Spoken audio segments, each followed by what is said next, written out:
have to do something, right? So that's Yeah. what I think I was really struggling with yesterday. Hello, hello, hello. We are live. Come join us. It is 12:59 on the Larry to GM clock, and look who I have with me. I have my buddy Clint. And Clint, I should have done this. Let me get this. Let me put this over here, and we'll get that called up. Nobody wants to look at my old man face. So let's go share that screen. Okay, we are gonna talk you through. Okay, so Clint, we got huge news today, and well, I mean, it's huge news. Except some of us thought this was gonna happen. So I'm not really surprised or I don't know, shocked or whatever the right word would be. But I get that others might be. So let's kind of talk through what's going on. I know we got a few people coming into the room, so hi guys, come on into the room. We'll kind of share our thoughts about the situation with the Astros, but please feel free to jump in and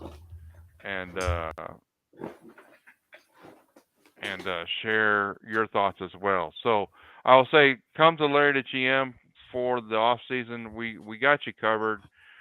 I'm like literally spent most of the night writing a two-part series on free agents.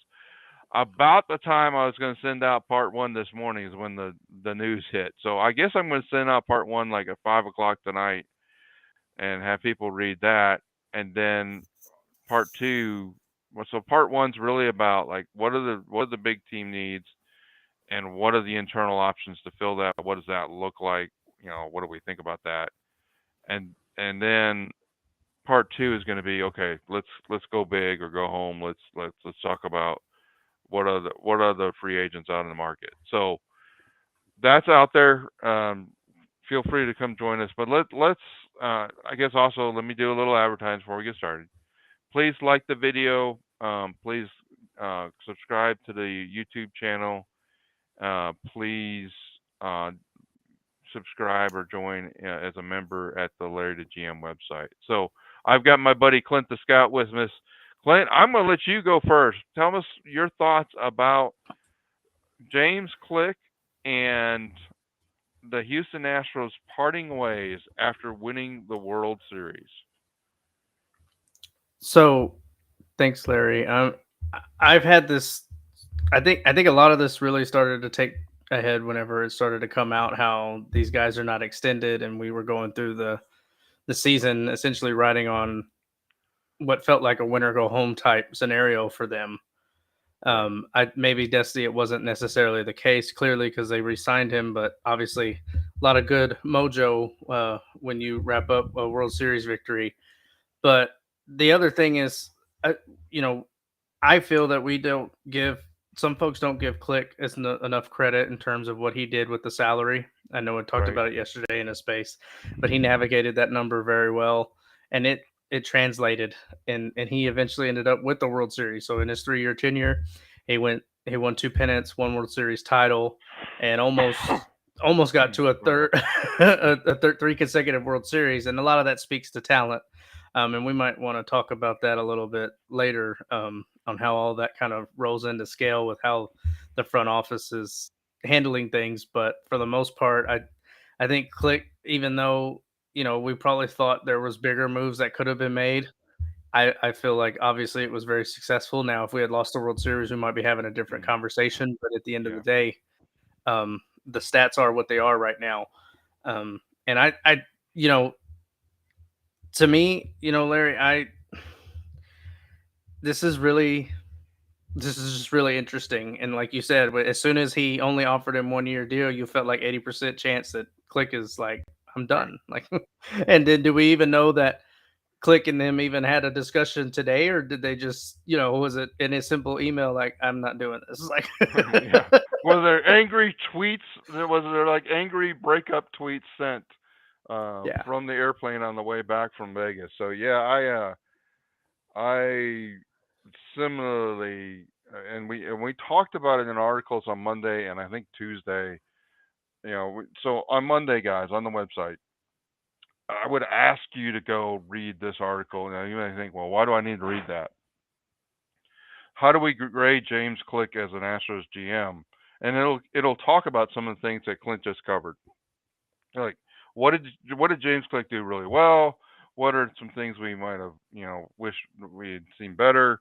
We literally went through and we graded every trade that he made and every free agent signing that Click was responsible for, and then talked about the payroll and then the overall mission of winning championships and what Click actually did to make that happen. So now, one of the things I said in here is if Crane does not bring back Click, I believe it'll because he's returning to someone from the Luno front office.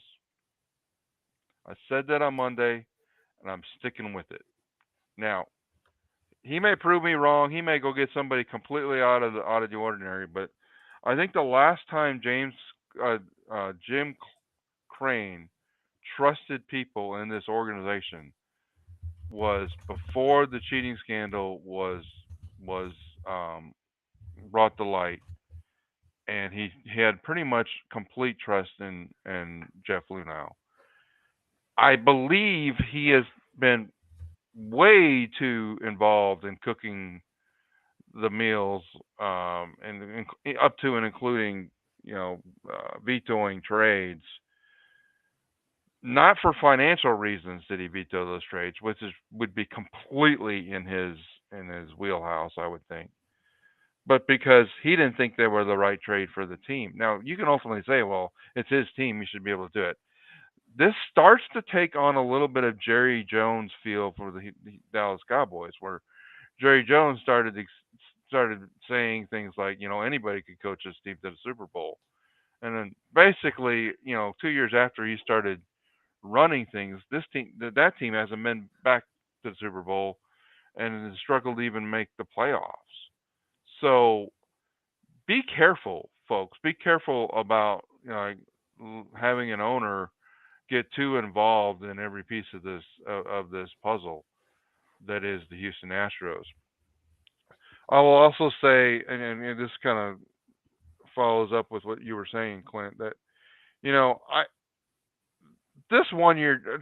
Somebody just tweeted, if the Astros really wanted to make Click look bad, they could have offered him a 2-year deal and have Click say no to that. And then there might have been some debate about whether or not it was a reasonable offer or not. I haven't seen anyone in sports media report that there's anyone in the professional baseball business that thinks that offering James Click a 1-year deal was a fair deal to be made. And it it really felt like, well, I know I have to offer you this 1-year deal, so maybe I can get away with the press conference and say, well, I offered him a year. I look forward to working with him to figure out how we can make things work. That was all BS in that press conference, and I put out a pretty angry toned article from that press conference because I didn't feel like anybody was holding Jim Crane responsible for the BS he was spewing in that press conference. Sorry, but that's just the way I felt about it. So, you know, James Click, I I think James Click got off the plane, headed to Jim Crane's office, and say, if you don't give me 4 or 5 years, I'm leaving. Because, guys, he was in Las Vegas all week at the GM meetings.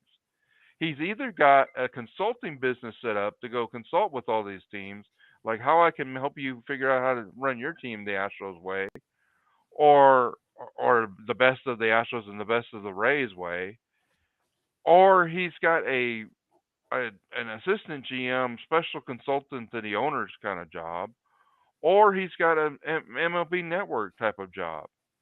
James Click's going to come out of this just fine because there's a lot of people in the professional baseball world that look like, I can't believe you had to put up with you won the World Series and your owner treated you like crap, and that's basically what we've heard from the reporters that have been in Las Vegas all week.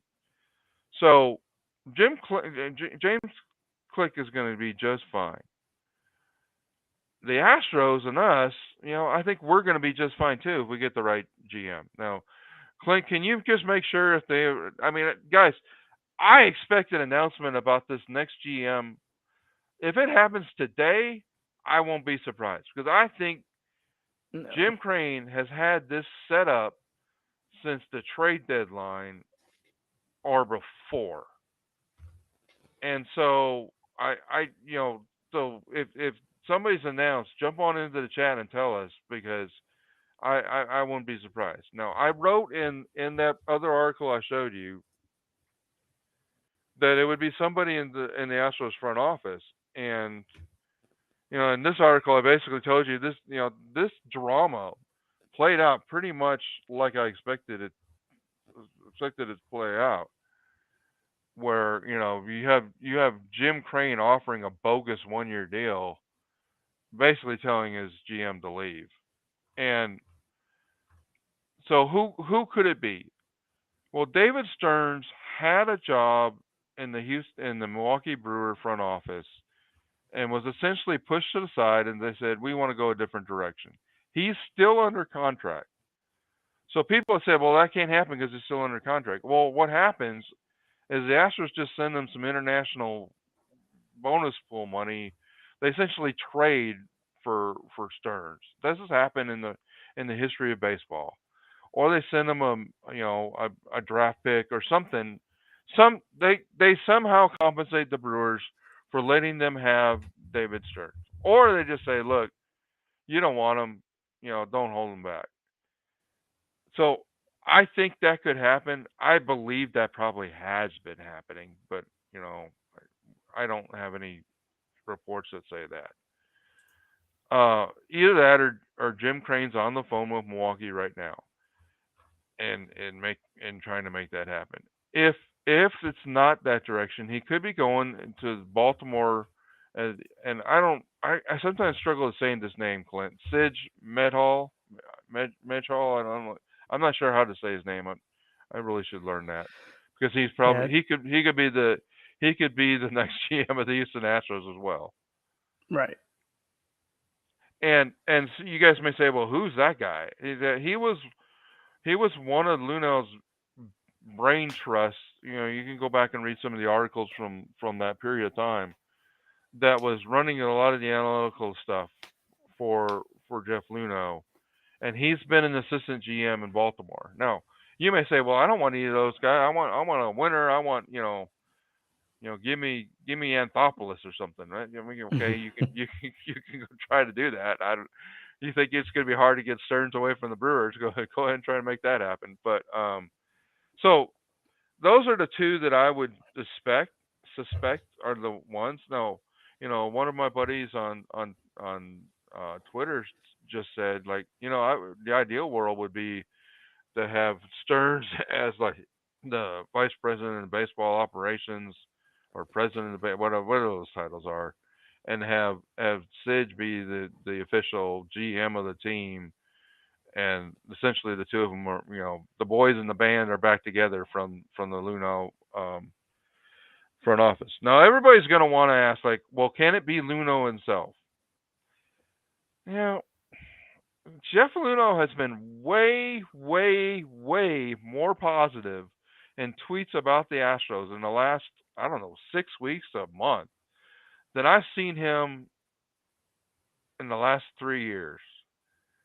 So seeing those and knowing that there was turmoil, I actually had the same thoughts. Now, it may just be like he's been more positive because he knows one of his boys is coming back into the front office. Or it could be that Jim Crane and him have worked out. He dropped the lawsuit, I guess, about a year ago or a year and a half ago. So the wrongful firing lawsuit. So I don't think it's Jeff Luhnow because I think that would be a too big of a PR hit for Jim Crane to go do right now. I mean, Jim Crane, whether you as Astro fans think it or not, Jim Crane is looking really, really bad right now in the baseball world. That he's treated his World Series winning GM this way. Now you can try to come at me with like, well, what did what did Click do? And that's like, well, I told you on Monday what he did. Go read the article, right? So, um, you know, I just, I don't think that Luno is something that can be done. What do you think, Clint? Well, I think it was really interesting because we both kind of mentioned it around the same time. Like I found it very bizarre that Lunhow was stepping into the limelight, so to speak, on Right, social media about it. So it got the gears turning. This also may just be Lunau, quote unquote, flexing on everybody right. and just bragging about the fact that what he put into motion 10 years ago is Just still playing alive and benefit, right? well. Right, And a lot of people are making a lot of money and having a lot of success off of what he was able to start and put together back in 2012 whenever this whole thing kicked off. And I think that's the big fascinating part of this. And right.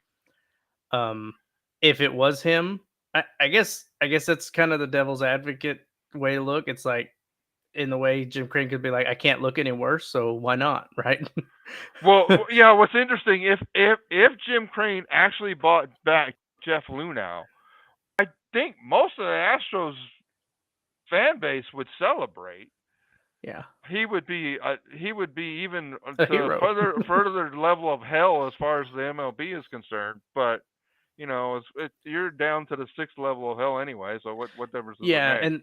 and my whole part of this is kind of, we had this conversation, and I've had this conversation with my brother at times where it's like sometimes it's okay to just be the villain and Right, take the winning with it. I mean, the Astros have had to put up with so much of this un unprecedented hate from right, media and everything else. Like, I don't think anybody quite realized how little the mainstream sports media covered the Astros winning the World Series. I mean, even Fox, FS1, some of their major talk shows on Monday didn't even mention this, and yet yeah, that's their network. right, And so it's kind of like, the you can pick and choose your battles. And Jim Crane has like I said, I thought he had a unique opportunity. If you want to bring Loonhound back, he would really just shove it in the face of Major League right, Baseball. right. And who knows? He could be working his way up to that, I guess. But I, I think it is fascinating. It really is. All right, so guys, I'm going to give you a 2-minute warning. Get your questions in if you have any, your thoughts. If you want to weigh in what you think is going to happen. But those are our thoughts. You know, that's kind of where I'm at with this whole thing. Wish I could say I wish I could say I was surprised, but I haven't been. I've been believing it was going to go down this path for at Yeah. least a couple months now, and basically told you on Monday, you know, the drama. I was writing the script for the drama, and it's almost like I watched the actors play out the drama that I had written for the script that I'd written. Now I'm not, guys. Be careful. I'm not. Don't take that too literally. I don't think I'm. You know, I'm just saying, like, this is pretty much what I expected to have happened between these people, and we're gonna find out some details, and those details are gonna be pretty ugly. But that's what I Yeah. say. I was gonna say, Larry, that was one of the things. It's like we still have some more to uncover. I'm sure more on this will come out. Right. Um, and whether it'll come out by choice or not, that will be interesting, because a lot of people, a lot of things that happen in the media is, what do I want people to hear, and what would I like them to hear about someone else. And then Right. my other point to this is, I understand this has kind of been turmoil, but we talked about it right before we came on. But there is also an opportunity for Jim Crane to sit there and bring in someone like a David Stearns for 5 years or more, and then he turned what was instability into stability Right. in a blink. So I don't want to necessarily write him off, but the way he got here to this moment of not having a GM and needing a new one is rough. It's questionable. Right. Yeah. So let me just plug the website one more time. You know, please come to larrytogm.com. Uh, when I always say, like, subscribe to the website. Where do you do that? Well, you do that right here. All right, subscribe here to get the latest directly. And what'll happen is you'll be on the email list, and you'll get a notice whenever Larry or puts out an article. I would tell you that this link right here is pinned at the top for a reason, because all off season I will be putting links within this article. I'm about to put a couple more. Um, and Joe, I'm telling you, I have been predicting that that Click would be the one to tell Crane no. But you're saying it's been floating around the Twitterverse that Click and not Crane vetoed the qualifying offer or extension for Verlander. I don't know if I buy that, but what do you guys think? Okay, wait a minute. So I don't think they could. Didn't they already give JV a qualifying offer? I believe they extended him And the qualifying offer, and he opted out. I don't. I Yeah, could be wrong, like but yeah. last year, right? That's what I think happened. I'm 99% sure that happened last year. So you can't offer a player a qualifying offer for second year, and and so I don't think um, Verlander is a key piece in this puzzle. I think it goes back further to the trade deadline and what happened with Contreras, which is really the driving force. Pablo, Larry, and that's this is a really interesting question, Clint. I'm sorry I interrupted you. What do you think of Pablo's question there? so for me. I think I don't want to say you'll get a better GM. I don't know if we can look at this as in one GM is better than the other, but I think different GMs have obviously different backgrounds and have different strengths. Right. James Click, I feel like he was a very financially sound individual with the way he managed the salary, and I've kind of leaned on that a few different times. But Stearns, I don't know much about him, but he also could be very much strong in the player development and the side of analyzing and really being able to evaluate prospects and evaluate players to determine where to go. And so I think there could be a happy medium. We could end up with a great GM that is far superior to Click, but I think Larry might agree with me or might have another take on this. Is just I think sometimes it's not necessarily how good of a GM you get; it's whether you get the right GM for the right situation. For the situation you're in. And James Click proved that he was pretty good for us. But I Yeah. think there's also kind of room with where do they envision the franchise in this next 5 years, and how does that start now? Right. And so what I'll also say to that is, I think James Click remaining as a GM in 2023 or 2024 was not going to happen, and that the dysfunction that existed in the second half of this season made that continuing relationship untenable. And so whether that was Click telling Crane, like, get back off, or Crane telling Click, I don't trust you, like that's not a working relationship that an owner and GM can have. And so Joe Dusty Baker Mayfield ring. I hate some of those words in there. I don't like the Baker Mayfield part of that, but you know that. I know he's my Sooner fan that we sometimes talk about. Uh, you know, here you go. There you go. Getting ready for Yeah, tomorrow. and my response to the whole "you can't blame Click for Verlander leaving," you can blame the lack of dollar signs, perhaps, for Yeah, I mean, for here's the deal. JV leaving. Yeah. I mean, what is like, what? How much is too much for them to pay, right? Like, I think Justin Verlander may end up getting like 45 million a year for 2 or 3 years out of this. And so if he leaves because he gets that, whose fault is that, and is that even a bad thing? Because I'm telling you, I've got 5 different scenarios right now for free agents. 2 of them involve Verlander staying here. 2 involve Verlander leaving, and the improvements that can be made to this offense are dramatically better when Verlander's not here. Okay, so I'm looking. Okay.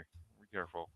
I'm looking forward to Verlander not being here, but I think there's flexibility that comes with if $40 million on the AAV of this franchise was putting the options fairly limited, unless I wanted to bust the CBT pretty high, and I did for one of the options. Yeah, and, So and I think one of the things that Verlander has going for him in this situation is DeGrom opted out as well. Yeah. And so there's an argument to be made that Verlander is obviously. I mean, it's kind of fascinating to think that a guy coming off Tommy John surgery showed more durability than Jacob DeGrom has. But it's, I think there's a really interesting aspect of that where he's kind of going to wait and see what happens, especially with DeGrom and kind of, he has the ability to play that market right now. Right. DeGrom sets the market. Verlander says, well, I know that you 5 teams were in there hard for DeGrom, but obviously you 4 didn't get there. So what about me? That's right. So Hmm. it turns into bidding war. Hey, Pablo, I agree with you. I as I described in my articles, there's nothing here. If Jim Crane acts surprised that Click didn't take his 1-year deal, he is feeding you a line of you can fill in the blank. Okay, it's just like that is not. He knew exactly what he was doing when he offered James Click a 1-year deal, and he's getting exactly the result that he expected to get. And there was part of the article I wrote like, hey, the part of me was James, go ahead and call his bluff and make him fire you then, because I agree with you too. I think he's got candidates already lined up, and I think it would have been pretty funny if James Click had come back and said, okay, I'll take the 1-year deal, and then all year long be basically looking for the next job, and Crane would have been in a position like, well, no, you can't have that 1-year deal. That was it was a fake offer, fake offer. So you probably would have put provisions that would have been totally unacceptable or whatever. Yeah, Joe, I don't think that JV is going to sign for 30 to 35. So 40 to 45 is probably more the number, and I've been saying 40, and the consequences of 40 are pretty high. All right, so guys, I did the promos, we did the questions. Stay tuned to follow this article or click to that article, put that in your favorites. Every day, come check out what new links are in that article, because there'll probably be something in there. Probably not every day, but pretty frequently. So Yeah. you can look at Follow on that. Twitter, turn on Follow. notifications as well. Yeah. Subscribe on YouTube, turn on the notifications as well. I mean, this is part of what happens is most places are not going to talk about a lot of baseball during this time, especially coming off of a World Series win. But I guarantee you, here at Larry the GM, there's going to be a ton to talk about, and there's going to be a lot more evaluation and a lot more analytical thinking behind what's about to happen. And especially whenever we find out who the new GM is and how what potentially Larry is laying out in his free agent articles is going to map out with the type of person that walks into that position. So guys, it may sound boring, but this is probably the more exciting times, especially with free agency and everything else. So obviously get in, subscribe, do the thing, and be here to learn so that we can hopefully be doing this exact same thing in 2023. Astros win another World Series, and we're just trying to figure out how do we win another one. Yeah. Let's. I mean, it would be nice just to be writing the off-season articles and not having to write Astros front office drama content right now, because I would have stuff for you guys already out if it wasn't for the side turns and even today I could taking half an hour to talk about the drama in the front office, but that's just my life and I love it, so don't feel sorry for me. Thanks guys, and I appreciate your time. Appreciate y'all coming. Please like the video on YouTube, and let's see what happens next. We'll talk to you later. Bye bye.